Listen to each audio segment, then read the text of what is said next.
नमस्ते दोस्तों, स्वागत है आपका आपके चैनल धन की दिशा में। दोस्तों, 22 सितंबर से केंद्र सरकार ने कुछ जरूरी सामानों पर जीएसटी दरों में कटौती का ऐलान किया है। अब सवाल ये उठता है कि क्या दुकानदार सच में कीमतें घटा रहे हैं या नहीं। इसका जवाब देने के लिए सरकार ने सख्त निगरानी शुरू कर दी है। सेंट्रल और स्टेट जीएसटी विभाग के फील्ड अफसर अचानक बाजार में जाकर निरीक्षण करेंगे। वे उन चीजों को खरीदेंगे जिनके दाम घटाने की घोषणा की गई थी। अगर किसी भी दुकानदार ने कीमतें घटाने में ढिलाई दिखाई तो उसे जीएसटी क्रेडिट को ब्लॉक किया जा सकता है। दोस्तों, इसके लिए शहर और कस्बे में सूचियां तैयार की जाएंगी। इन सूचियों के आधार पर ही अधिकारियों की जांच होगी ताकि ये सुनिश्चित किया जा सके कि हर सामान पर नई दर लागू हो रही है या नहीं। दोस्तों, आइए एक बार जल्दी से देख लेते हैं कि किन किन चीज़ों पे जो जीएसटी दर हैं कम की गई हैं। सबसे पहले बात करते हैं साबुन, शैम्पू और टूथपेस्ट की। तो पहले इस पे 18% जीएसटी लगता था, जो अब 5% होगा। वही बात करें घी, मक्खन, नूडल्स और नमकीन पर पहले 12% जीएसटी लगता था, जो अब रिवाइज होकर 5% हो गया है। वहीं बात करें बर्तन, बच्चों की बोतलें, नैपकिन और डायपर और सिलाई मशीन की, तो पहले इस पे 12% का जीएसटी लगता था। वहीं इन सभी पर अब 5% का जीएसटी लगेगा।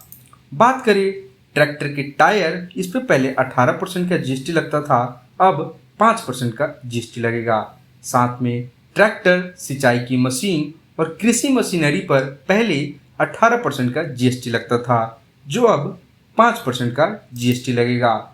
बात करें हेल्थ इंश्योरेंस पे, तो पहले इस पे 18% का जीएसटी लगता था, जो अब 0% होगा। वहीं थर्मामीटर पे पहले 18% का जीएसटी लगता था, जो अब 5% लगेगा।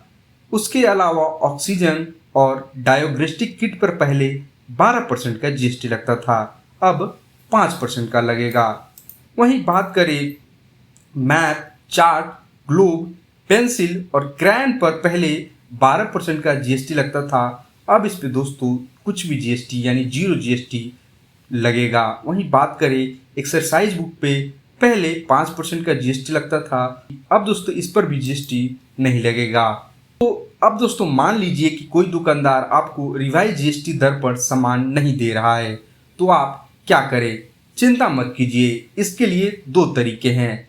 पहला, आप 1915 पर कॉल करके अपनी शिकायत दर्ज करा सकते हैं। ये सीधा हेल्पलाइन नंबर जो आपकी शिकायत को तुरंत रिकॉर्ड करता है। दूसरा, अगर आप लिखित में शिकायत करना चाहते हैं तो इसके लिए भी प्रक्रिया आसान है। www.consumerhelpline.gov.in पर जाकर रजिस्टर ग्रीवांस पे कंप्लेंट रजिस्टर करना है। तो दोस्तों, हमेशा अपडेट रहें, सूचनाओं पर नजर रखें और अगर कोई दुकानदार नियमों का पालन नहीं कर रहा है तो तुरंत शिकायत दर्ज करें। दोस्तों, इस वीडियो में बस इतना ही। तब तक अपना ध्यान रखें। जय हिंद।